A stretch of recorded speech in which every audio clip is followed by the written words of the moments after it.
Melissa.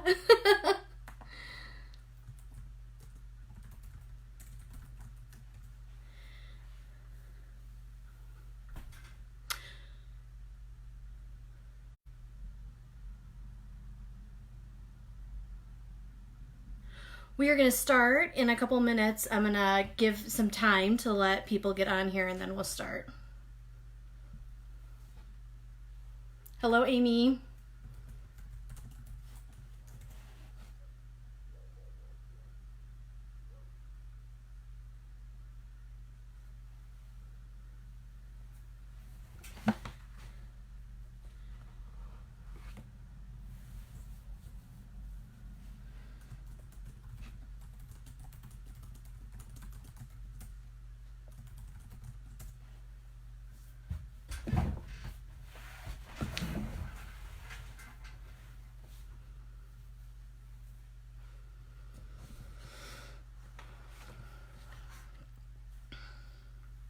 If you're having any troubles hearing me, let me know.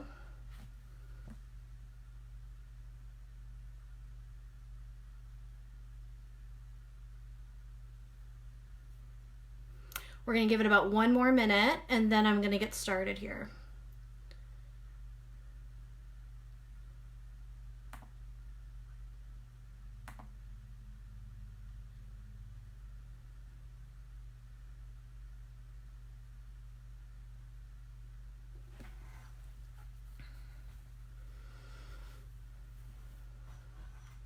Hi, Mackenzie. Hi, Joy.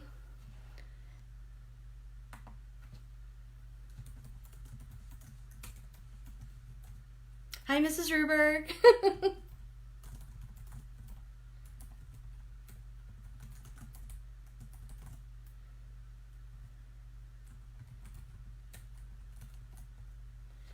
I might have butchered your name, Mackenzie. I apologize. Okay, so I'm gonna get started. Whoever is missing can always watch this later, and so they won't miss anything. But welcome to our Q&A on the psychology of the quarantine. If you don't know who I am, my name is Becky Clark, and I am a member of Bethany Baptist Church in Moline, which is the church that is hosting this. In terms of ministry roles and how people know me, I am an elder's wife and I am the kitchen lady and I'm a pre-K teacher, but professionally what I am is I'm a social worker and I have been since 2004. I have my BSW and MSW and I'm licensed clinically in both Iowa and Illinois. I carry a couple of postgraduate certificates from the University of Massachusetts Medical School. One that includes trauma-focused cognitive behavioral counseling. And so that is a lot of what I do is the cognitive behavioral therapy and specifically in the area of trauma. I'm currently in private practice at South Park Psychology in Moline, and I've taught psychology and social work courses for about 9 years now. So because I have a certain set of skills, and kudos to you if you know what line that movie what that comes from, we wanted to make available a platform for people to be able to get some good information about the psychology of isolation and pandemics and some recommendations on what you can do during this time to come out of the experience whole and healthy.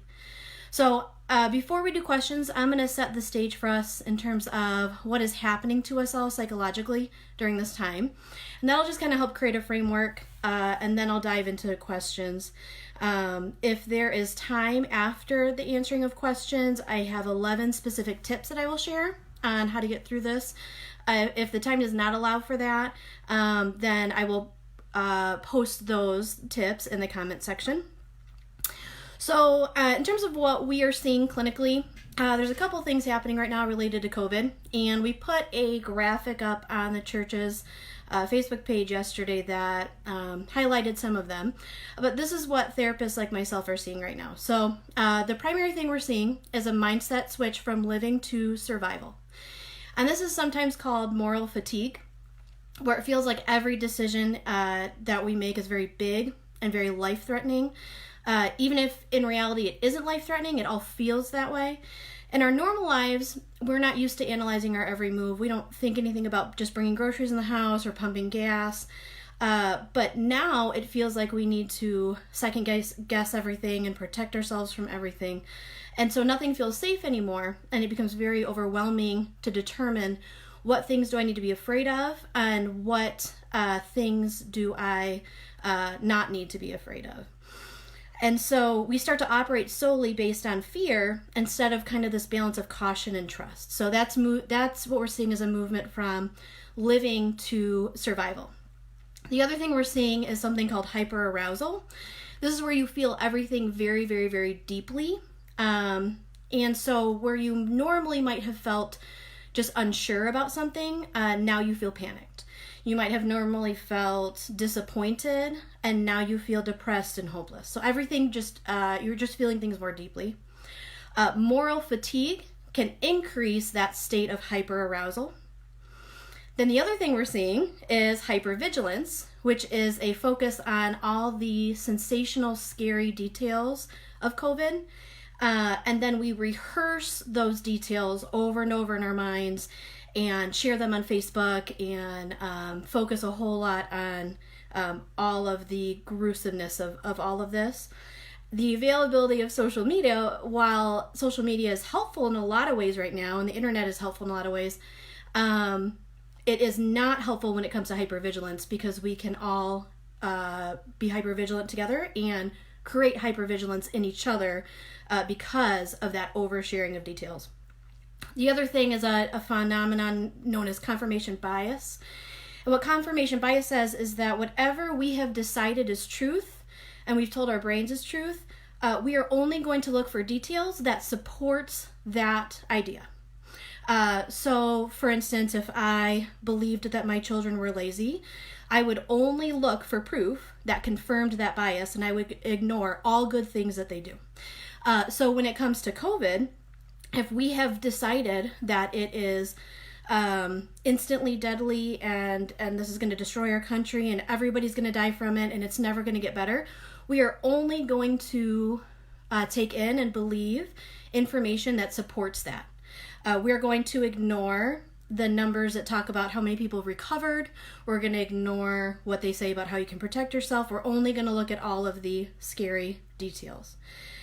So survival mode plus hyperarousal plus hypervigilance leads us to what we see next, which is called a clouding of consciousness or brain fog. So what that is a decrease in motivation and energy.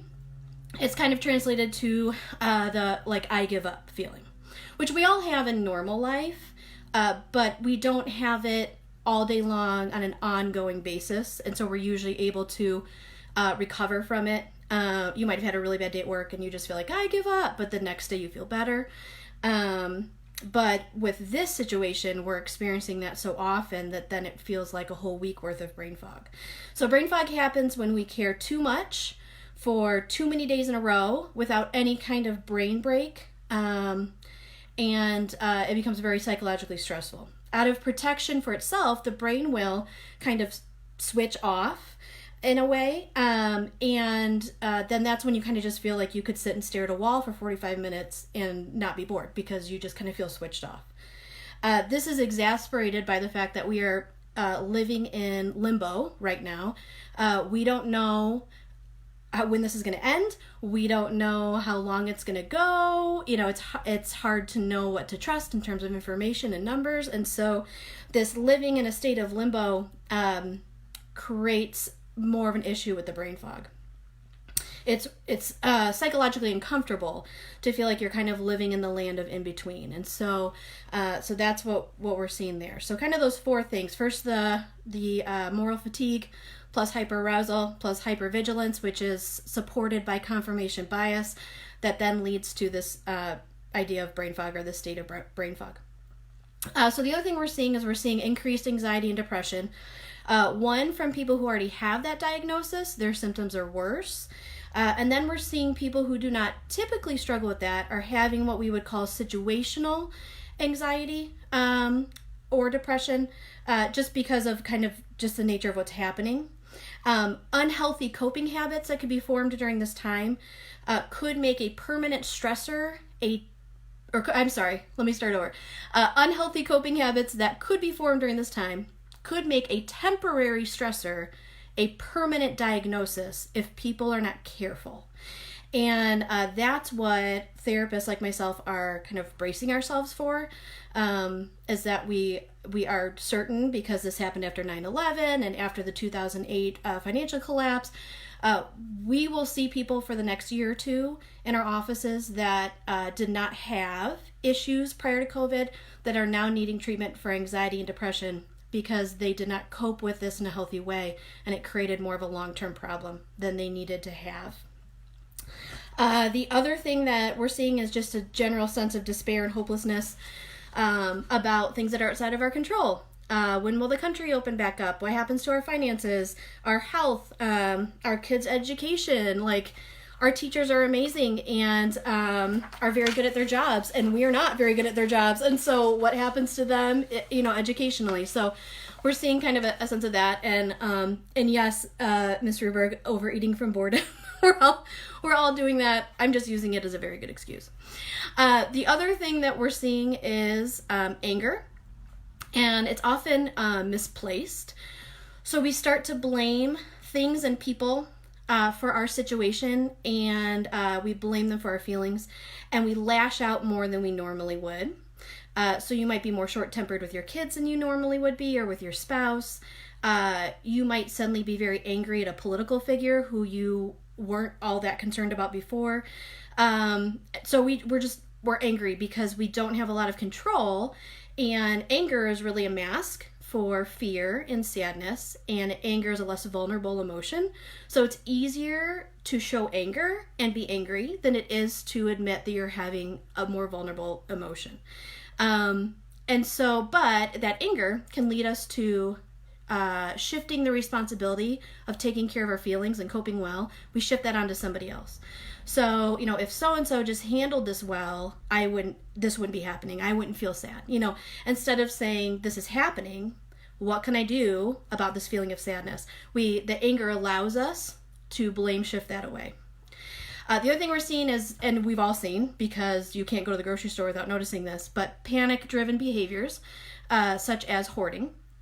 The concept of groupthink plays into this, because you might not have normally been panicked, and then you go to the grocery store, or then you get on Facebook or Instagram, and everybody else is panicked, and then you feel like, well, I should be, because everybody else is. I was at Hy-Vee the Friday afternoon that the shelter-in-place order was stated. I tend to be kind of out of touch with news and politics, and so I didn't know that was going to be happening then. So I'm at Hy-Vee just doing normal grocery shopping, and the governor announced that we needed to shelter in place. And people were there with masks and gloves, and suddenly people started screaming and running around the store and grabbing things. It was scary. And I had not felt panicked about COVID, but in that moment I felt like I felt panic. Like I should go withdraw all my money from the bank, and I should buy all the things, and I should go home and wear a tinfoil hat. I mean, I felt that group effect of the panic. And so we have that. And so when everybody around us seems to be spinning, then we start to spin, and we overbuy and we overspend, and we develop very anxious thoughts. The other thing that happens is loneliness. Due to limited social contact, and the extroverts of the world are feeling this more than the introverts, but even the introverts are feeling it because they have their favorite people who they can't see right now. But we have limited social contact. We also can feel very isolated in our feelings. The isolation, the stay-at-home order, also sometimes highlights deficits that are in our relationships at home, which can lead to increased feelings of loneliness. So the couples who I'm seeing at South Park, who we've been doing marriage counseling, this is really highlighting things in their marriage that they need to work on because they are together all the time, and they don't feel loved and accepted at home, and it's really highlighting it. The other thing that we're seeing too is just that we all have additional responsibilities now that is weighing us down. You might be an employee working from home. My husband's working 40 hours a week from this desk that I'm sitting at right now. And so you're an employee. You're also now a teacher, or kind of. You're sort of you're trying to be a teacher. You are tech support for your child who's learning online. You are a microbiology expert as you're trying to decide, what do I need to disinfect, what do I not. So we have a lot of balls in the air and things that are way outside of our normal responsibilities, and can make us feel actually busier than before this quarantine. My husband and I have kind of laughed and joked that we have more to do now, even though less is happening. Statistically, too, experts are telling us that there's been an uptick in domestic violence, child abuse, and substance abuse issues. And that makes sense because everybody's at home and patience is thin and tempers are running high. Victims cannot escape their abusers right now. I have a couple of people that are in treatment with me for issues similar to that, and we've gone to teletherapy. You don't come into the office right now, you do it over the phone or video. They can't make that phone call from home, so they drive to a parking lot so we can have our session, because it's not safe for them to be overheard at home. So there's some things going on with that. And then kind of the last thing that we're seeing is a worsening of pre-existing physical health issues due to poor eating habits. We all want to eat carbs when we're in crisis. It's just something we do. We're not sleeping well. The impact of stress. Our hearts and our minds live inside our physical bodies, and so when we're stressed, it affects our physical body. We are not exercising as much as we should. We're not getting the vitamin D we normally get. We don't have an ability to attend our regular doctor appointments that we would normally go to.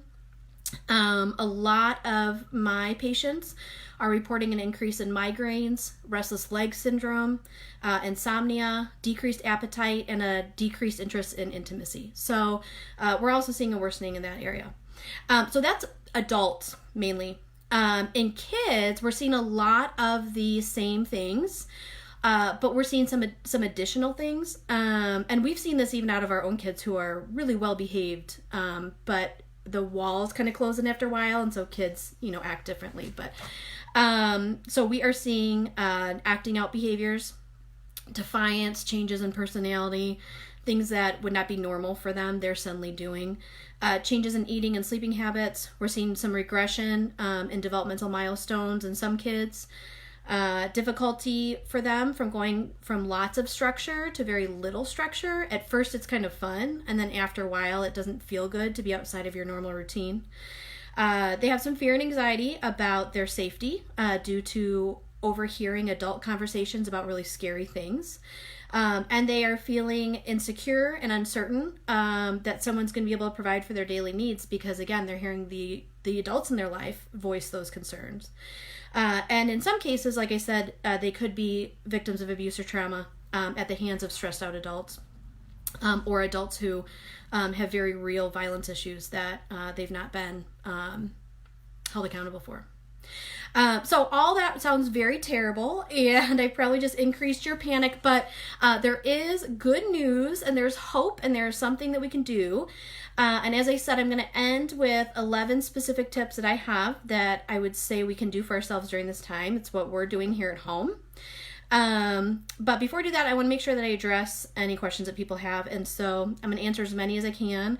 And then if there are any that we get too late and I need some time to think about it, or it's going to be too involved, I can always PM individuals, or I can answer them on here. But I'm going to start with the ones we got in advance. And I kind of grouped some of them if they were similar. So the first one was about sleep. And so 2 of you asked about sleep, and the question was, how do I calm my brain at night to sleep better? And why am I having crazy stress dreams, even though I don't feel stressed during the day? So the first part of that question, the answer is your brain is overstimulated, and so you need to find a way to reduce the sources of your stimulation in the 60 to 90 minutes before you go to sleep.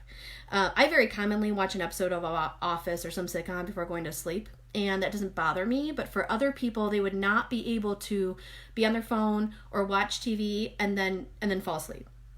Um, are the biggest sources of brain stimulation in our lives, because we live in a very screen heavy society, is like our phones and our TVs, and that the flashes of light that those screens produce keep our brains thinking and moving and stimulated.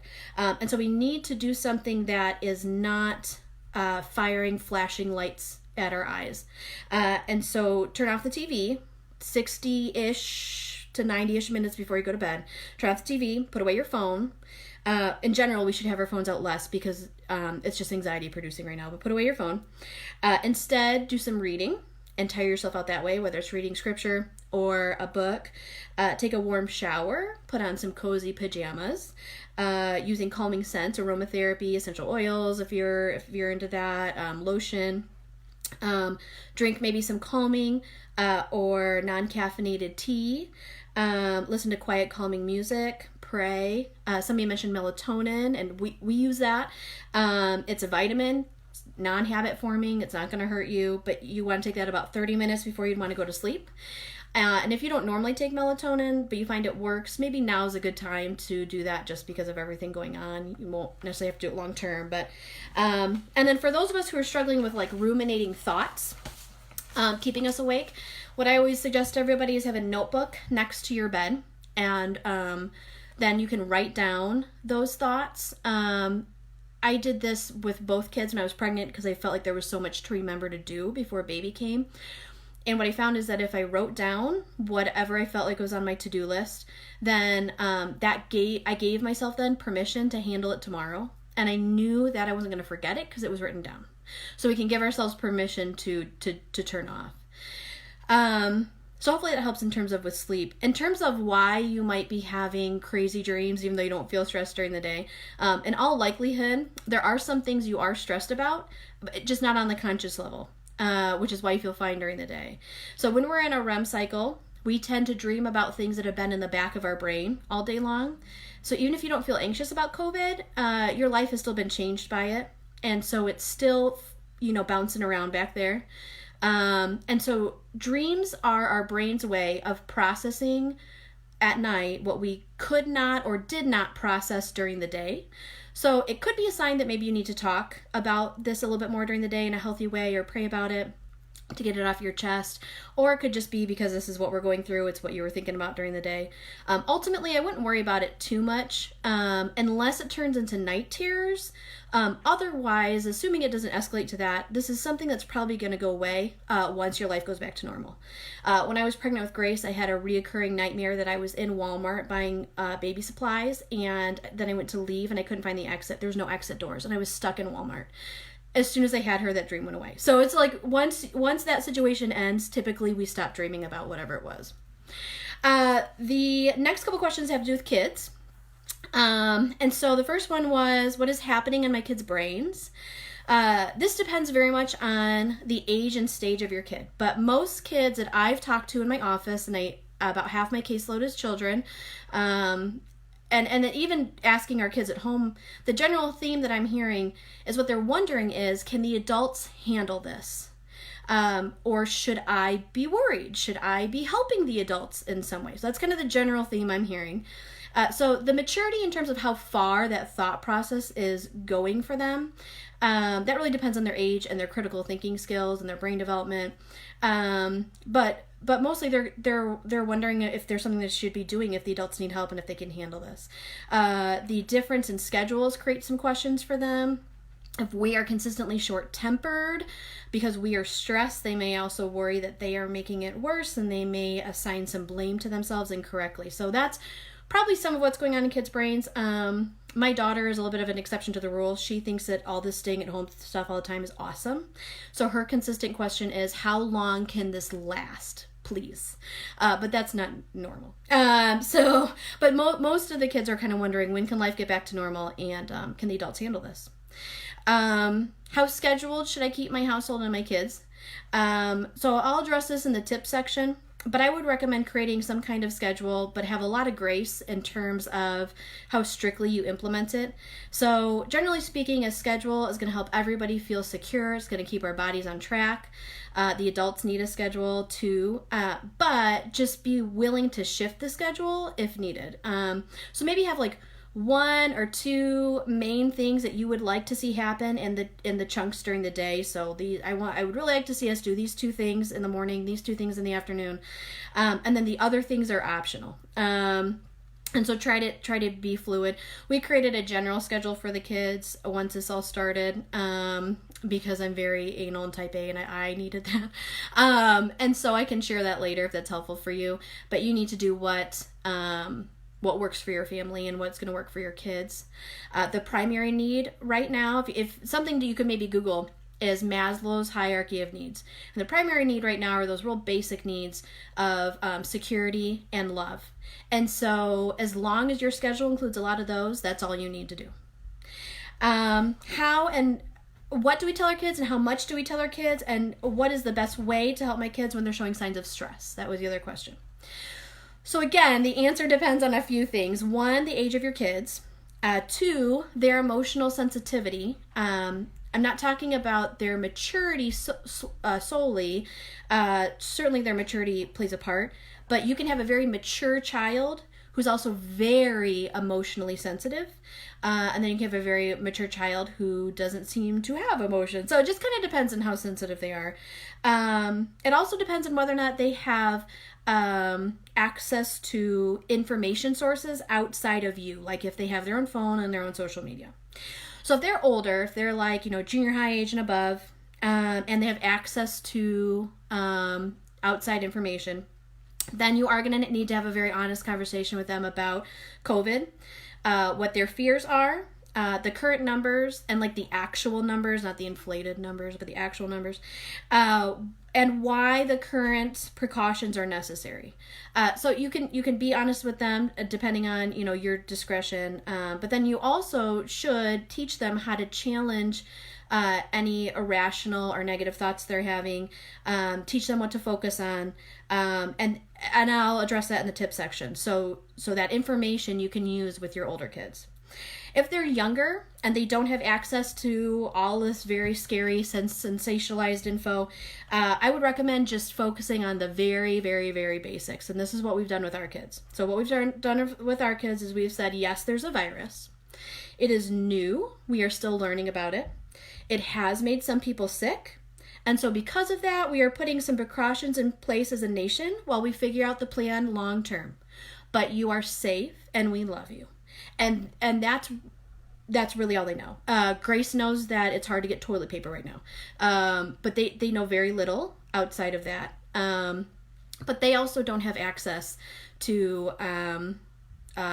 social media and news. And so we are their gatekeeper of how many scary things they can know about. So in either case, no matter kind of your kid's age, maturity level, emotional sensitivity, these are the recommendations I would make about what you say. So first, answer only the question that they asked. Adults tend to go on and on and on. I'm the worst at that. And so we oftentimes tend to answer their initial question and then like 4 questions they didn't ask. So answer only the one they asked. Don't give them any extra information that they don't need. What I try to do, and I'm bad at it with everybody, my kid's teacher's on here and she can attest to this, whatever information you think you want to provide, cut it in half and start there. After you've provided that information, ask them if that answered their question or if they have anything else. 9 times out of 10, that answered their question. And so then that's all they need. But do make sure that they know that if they have questions after that moving forward, that they can come back to you at any time. And just let them know, that you're always there. But they don't need all the information right away. They may need some time to process just the little bit you gave them right then. So they don't need extra. I would also recommend giving them only the information that they need to handle in terms of what's immediately in front of them. Okay, so we don't need to have conversations about, well, if you're homeschooled next year too, blah, blah, blah, blah. That's way down the road, and we don't know yet if we need to worry about that. And so let's just talk about what we're going to do tomorrow to be successful, or this next week. And if they're the kind of kid, like my 5-year-old, who wants to talk about what's going to happen every day for the next 6 months, you don't get to do that. You're putting on yourself too much stress, and I'm not allowing you to do that. We're going to focus on tomorrow. And so that kind of comes to the next point too. Be the gatekeeper of how much they know. I can't tell you how many parents say to me in my office that their kid has a phone and has access to YouTube and everything, and they just do, and they don't know what to do about it. And so then very kindly I try to say to them, you are what to do about it. God gave them you so that you will implement boundaries and structure, and that includes what they are and are not allowed to see online. And so especially right now, we need to be very careful about how much information they're taking in. And also, so online, we need to be careful. We also need to be very careful of what we are saying around them, what they're overhearing. And so it's hard to do, but try not to make flippant comments or talk about details or whatever within their earshot, because they can hear that, and that's all very scary. Provide them reassurance that you will protect them to the best of your ability, that you love them, that you're not going to put them in unnecessary danger, that they can always come to you if they have a question, that God is still on the throne and he's not afraid of COVID, and that we have access to so much in the U.S. in terms of medicine and hospitals that can keep us safe, that they're safe where they are in their warm, cozy homes, and that they are loved. And then lastly, remind them that their feelings are okay and that you're a safe person for them to share their feelings with. Remind them that God created feelings. And just like in the Psalms, God wants us to cry out to him with those feelings. David was not punished for being honest with God about how he felt. But just like in the Psalms, after we've cried out, then we acknowledge, though, that that God can handle it. And so we teach them to pray like David did. And we assure them that we will pray those prayers with them, that we will cuddle them anytime they need it. Don't encourage a bottling of feelings, but also don't encourage a nursing of anxiety as though it's the new household pet. So it's important to find a balance between those two things, to name the feeling and to treat it as often as needed throughout the day. The next question was, how do I help my friends who work in the medical field? And so I'm considered an essential employee, but my role is not anywhere as demanding as those working in the hospital, like doctors and nurses. So I'm going to try to answer this on their behalf, but there are those who could answer it better than I. But just from what and in talking with doctors and nurses, what I've gathered, things that really help is like encouragement cards and notes, texts. I have one nurse friend who said that her girlfriends have already picked weekends in July, fingers crossed July will work, where they are going to take her kids overnight each weekend, so that her and her husband can get some date nights to be able to recuperate when this is all done.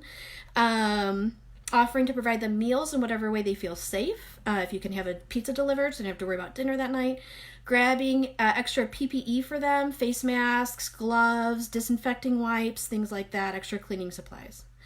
The other question was, what is something positive that I hope to see come out of this? And so I feel like there are some things that we're already seeing, which are awesome. I think that people are realizing, it's kind of an absence makes the heart grow fonder. People are realizing how much they had and how much they still have. I feel like we're seeing an increase in thankfulness and gratefulness. We're also seeing an increase in local unity. I've never seen grocery store workers thanked so much in my entire life. So I think that we're seeing a support of each other, which is awesome. We're seeing a reaching out to neighbors. We're seeing businesses and churches making things available online and in new ways that it wasn't available before, which now could be sustained and could reach more people. So that is awesome. And then I think ultimately what we're seeing in the home, in healthy families, what we're seeing in the home is really awesome. We're seeing families eating dinner again together, because we don't have 3 sports that night to get everybody to. We are seeing families playing games and being silly together, because you can't go anymore to Elevate. So now you need to turn off all the lights in your house and have a laser tag gunfight in your house. We're seeing family game night and movie night, and we're just seeing families investing in each other more. Mostly because you don't have a choice, but that's good because it's forcing us to notice who's in our home and spend time with those people. I am seeing parents being more critical and careful of how much their kids are how much time they're spending online and what they're looking at, which is something that we should have been really careful about before, but this is prompting us to really look at those habits, our online habits. And then I think we're also seeing a continued breaking of stigma around mental health and an encouragement for mental health support and encouragement for people to get support. And so I'm really encouraged by all that, and I'm really glad. And so hoping that continues.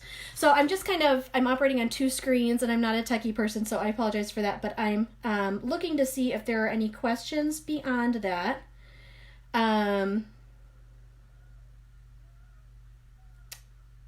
So if anybody has a specific question that I've not answered, if you want to go ahead and post that.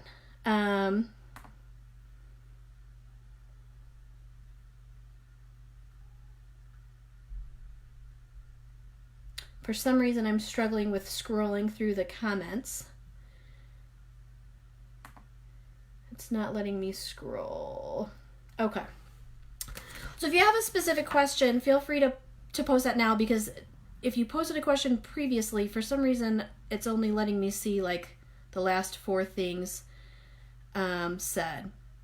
Okay, I see Deirdre said, I am juggling multiple roles and they all feel full-time. Any recommendations? And I hear you. I have never been more appreciative of my kids' teachers before, ever. And so I understand that. What I would say is, and this is kind of in the tip section, but be realistic about how much you can do. And so you might need to pare back the expectations you have for yourself in terms of how much you can really accomplish in all of those roles. And you might need to kind of simplify maybe the way you did some of them, or how many of them you do. You may have to just straight cut some things out. If this goes on, I teach online for Ashford. If this goes on much longer, I may just pause for now my teaching with them, so that I have one less thing to worry about. And so trying to minimize and simplify as best you can, and be careful about the expectations you have. And if there's a way to kind of block out your time, so that you're doing one thing at a time. So for instance, I work 9 to 2, Monday, Tuesday, Wednesday. And so before I go to work, I help the kids with school. Once I need to leave, then Derek stops working and he helps the kids until they're at a point where they don't need any more help. And then he goes back to work. When I come home at 2, I take over. So we've kind of just, blocked our time as best we can. And the schedule I created for the kids also allows for some blocks of time where they do not need us, and so that we can get some things done. So hopefully that helped, answered your question. The tips area might also give you some ideas too.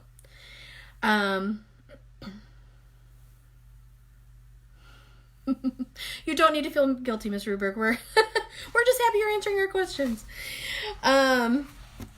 All right, so I'm going to launch into the tips area, and if I see any other questions come up, then I'll stop and I'll answer them.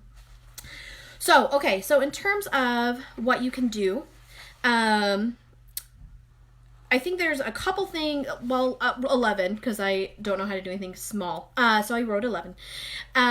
Things that that you can do to mitigate what's happening to us all psychologically during COVID.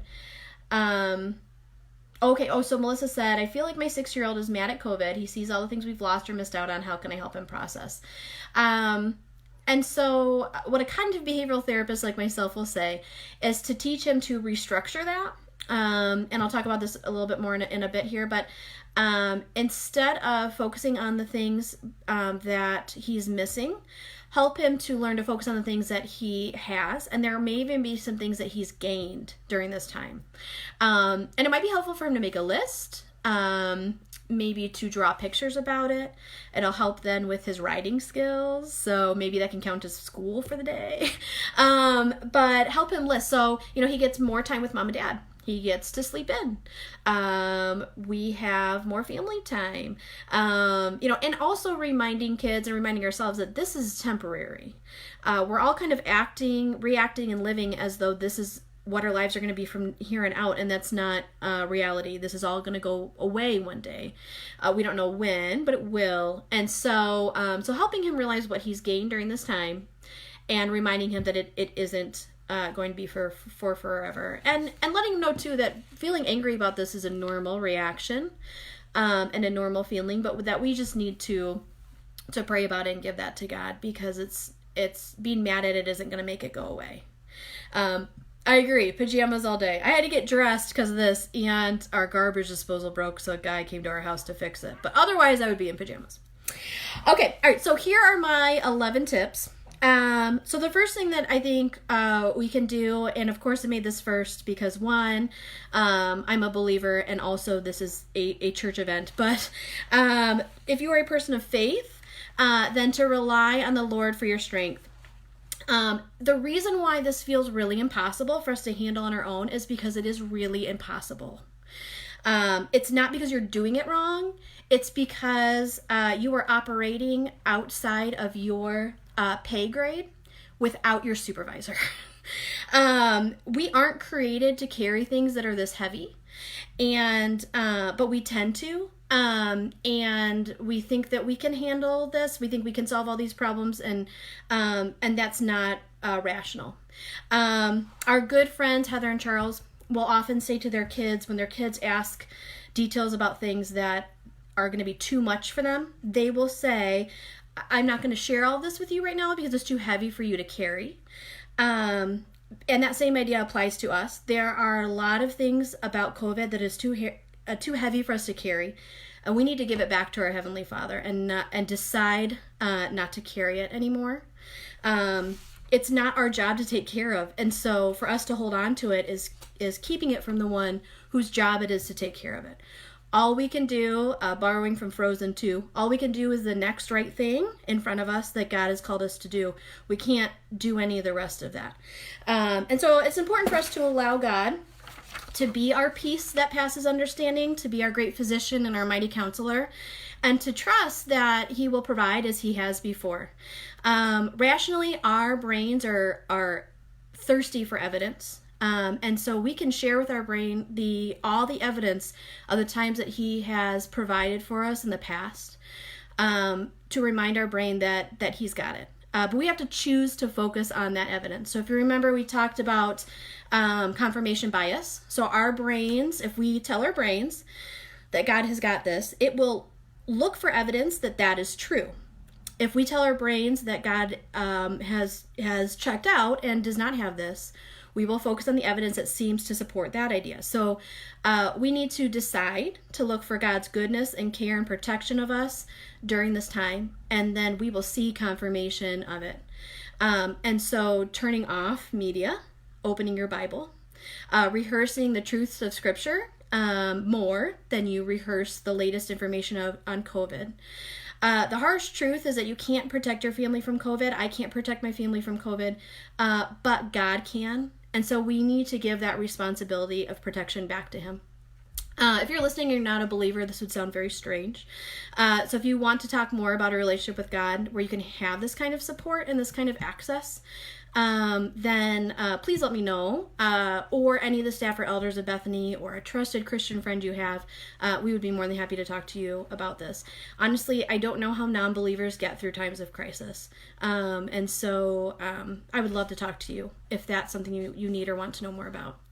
The other thing that we need to do during this time, so tip number 2, is to maintain reasonable expectations of ourselves and others during this time. So so kind of lining up that idea that we are not in control of all the things. We have to have realistic expectations then of what we can expect out of ourselves. We need to just do the majors and then relax. So I had a professor at Cornerstone at my undergrad that would talk about not majoring on the minors, and he was talking about theology. But that applies here. We need to just focus on the big major things we need to get done and not expect the minor things out of ourselves right now. Nobody is expecting anybody to maintain all their normal productivity during this very weird, abnormal time. Maintaining a schedule is important during this time, but it needs to be one that's realistic. So we addressed this a little bit in the Q&A, but everybody's experiencing moral fatigue and brain fog and hyperarousal on some levels. All of those things take time and they eat up chunks of your day. And so you are losing some minutes on those things, and that's going to happen. And so you have to kind of plug that into your day. And so creating a loose schedule and sticking with it as best as you can will create some normalcy and some routine. Getting up every morning and taking care of your hygiene, so showering, brushing your teeth, getting dressed. Even if you're getting dressed in clean pajamas, you're still putting on new clothes and you are clean. Eating a well-balanced breakfast, doing a few productive things, doing some fun things, having a nice lunch, drinking plenty of water, getting some exercise in, regular dinner, regular bedtime, as if you were going to work the next day, creating some normalcy, but then having some fluidness in that. For people of faith, this is also a great time to kick into gear your daily quiet time that we all had no time for before. I was very guilty of saying that. And so it's almost like we all said out loud, I would do quiet time, but I don't have any time. I don't have any time in my day. I'm so busy. And then God was like, hold my New Testament. I will give you time. And so now we have all the time in the world. So we can develop a good daily devotional time. Also remembering, like I said, to have grace with yourself about the schedule. So build in some buffers, shift some things when you need to. What you're looking at is developing a rhythm that everybody can kind of depend on. And that will help you take care of your body. The third thing is to utilize your support system and continue to socialize virtually with people outside of your household. This combats the anxiety associated with isolation. So attend virtual church services, group meetings, coffee chats, accountability, FaceTime with friends. But it helps our brains remember that there's people in life out there and everybody's okay. Please encourage your kids to have this virtual hangout time with friends so they can continue those social connections. Fourth thing is to develop strong coping habits. So stuffing our feelings isn't going to work, but also staying stuck in the muck of anxiety isn't going to work either. So we acknowledge those difficult feelings and then we move on to action. We do something healthy to address them. So all of my patients who see me are required to have a coping skills list, and all it is a list of things that they enjoy, that relax them and bring them pleasure, that they can use when they are having a rough day. Because when we're having a hard day, nobody on the face of this planet, including a therapist, thinks to themselves, what would be therapeutic for me to do right now? Nobody thinks that.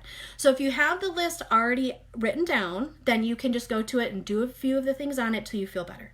So some 3-part deep breathing, reading a book, taking a walk, watching a funny movie, playing with your dog, taking a hot shower, whatever would be on your list, create one and then do those things when you feel icky to distract your brain, get you doing something else, and improve your mood. The other thing we need to do is engage in what's called cognitive restructuring, where we are going to stop focusing on the things that we have no control over, and we're going to focus our energy on what we can control. A lot of us are spending the energy that we need spinning our wheels about things that we cannot control. And we need to reserve that energy for the stuff that we really have to get done, like educating our kids. And so we need to make sure that we are not wearing ourselves out unnecessarily. So instead of thinking things like, I'm never going to feel better, when we think that thought, Stopping and challenging ourselves, challenging that thought and thinking, okay, is that really rational? Am I literally never going to feel better? If you ever say a sentence has never or always in it, it's probably not a true sentence. So catching yourself in those irrational sentences and changing it to, I've gone through hard times before and I've survived and I've learned I can thrive now. And choosing to rehearse that thought, not the thought of I'm never going to feel better. So we need to be very mindful of our thoughts, catch our unhealthy thinking, turn them around. Stress lowers our immune system, so you're actually putting yourself in danger of getting sick if you allow yourself to get too stressed out. So you don't want to have a sustained period of irrational anxiety-producing thoughts. We need to keep our thoughts captive and do something with them. And so, a list of things you can't control, other people's choices, a global health crisis, the decisions of those in power, the economy, when the schools are going to go back in session, how much toilet paper is at the store. You can't control any of those things. What you can control is your personal health habits, your media habits, the habits of your children, your focus, your home environment, what you choose to meditate on, your schedule, your influences, how hard you work, and that gem from Frozen 2, doing the next right thing. That's what you can focus on. If you do start to feel yourself getting panicked, one of the things that you can do is a grounding technique, and I will teach it to you here. And so the first thing you're going to do is you're going to take 5 cycles of deep breaths. And so you're going to do a 3-part deep breathing, where you're going to slowly breathe in through your nose, hold it in your tummy for 3 counts, and then slowly breathe it out of your mouth. And you're going to do that a couple times. It's going to force your heart rate to slow down. It's going to force your pulse to go down, your blood pressure. After you've done a couple cycles of that 3-part deep breathing, you're going to look around the room and you're going to find certain things. And this is a grounding technique. But when you start to feel panicked and you're spinning, it brings you back to reality, reminds you where you are, that you're safe, that you're home, and just reminds you of your environment. So you're going to do the 3-part deep breathing. Then you're going to notice 5 things. You're going to first look for 5 things you can see. Then you're going to look for 4 things you can touch. Then you're going to look for 3 things you can hear. Then you're going to look for 2 things you can smell. And then 1 positive emotion you can feel. So that just brings you back to reality. So it's 3 cycles of deep breathing, and then you're going to look around the room. 5 things you can see. You're not getting up and you're staying sitting, but you're looking around. 5 things I can see, 4 things I can touch, 3 things I can hear, 2 things I can smell, 1 positive emotion I can feel. So that's a good grounding technique if you start to feel yourself getting panicky. The 7th tip is to make future plans. So having a focal point of something in the future, something realistic that you can look forward to, just helps to know, in October, we're going to drive to wherever, something that you feel like you can kind of focus on, but is a fun thing, a fun plan.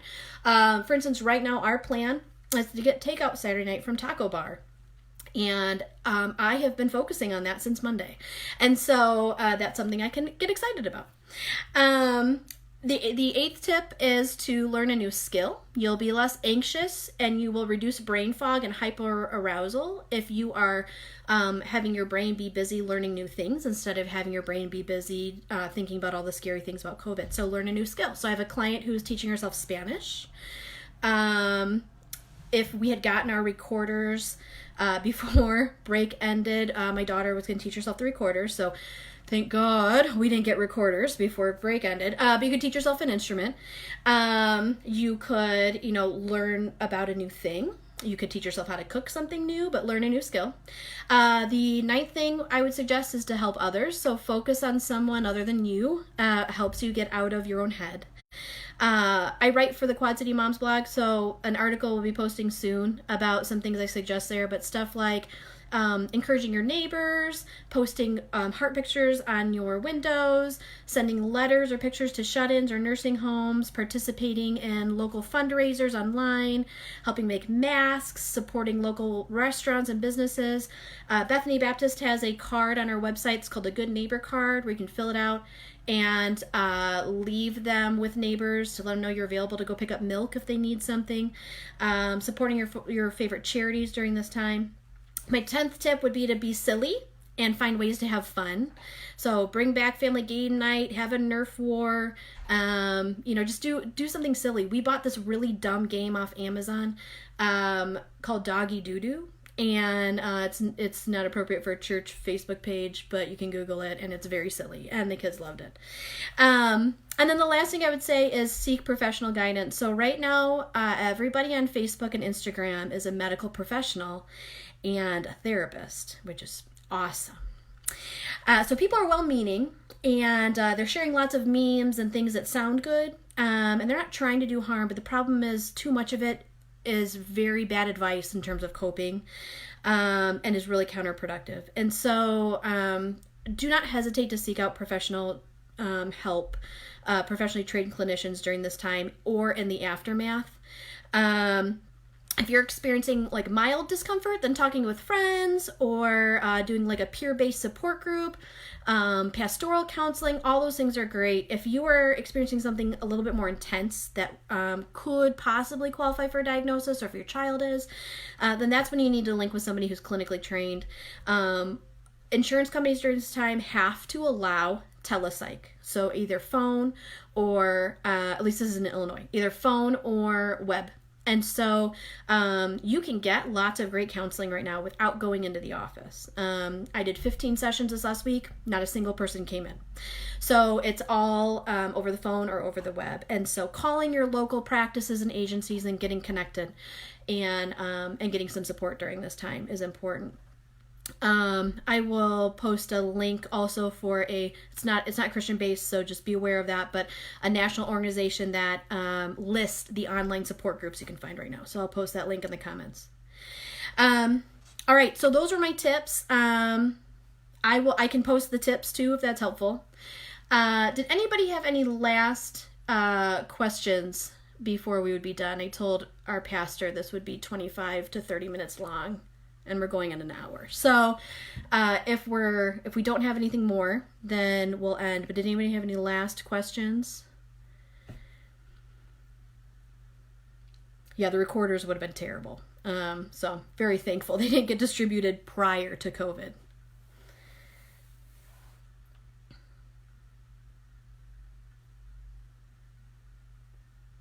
Okay.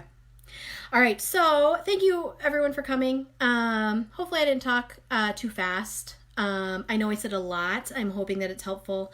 I will post some of the stuff in the comments so that you have it in writing.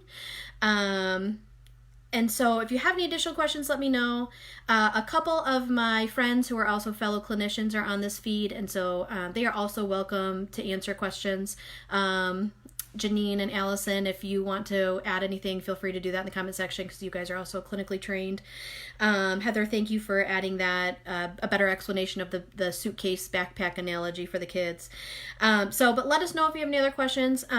We appreciate your feedback on whether or not this was helpful. If it was helpful, we can consider doing this again, either Facebook Live or a Zoom thing or something. So I'll post comments in the comments, the tips. And once the video is done recording, it'll be shareable. And so you can share it as much as you like, and people can see my face. Hopefully I didn't make weird faces. So just God bless you, and please know that we're praying diligently for you. If you have a prayer request, there is a section on the Bethany website where you can submit that confidentially, and we will pray for you. Or if you're a friend of mine, you know that I'm already praying for you, and I'd love to be able to do that specifically if you have something specific. So whether you're a part of Bethany or not, we would love to support you and pray for you. And so please let us know if there's something we can do for you. But hopefully this was helpful, and just wish you all a good week and just to be well. So thank you for coming.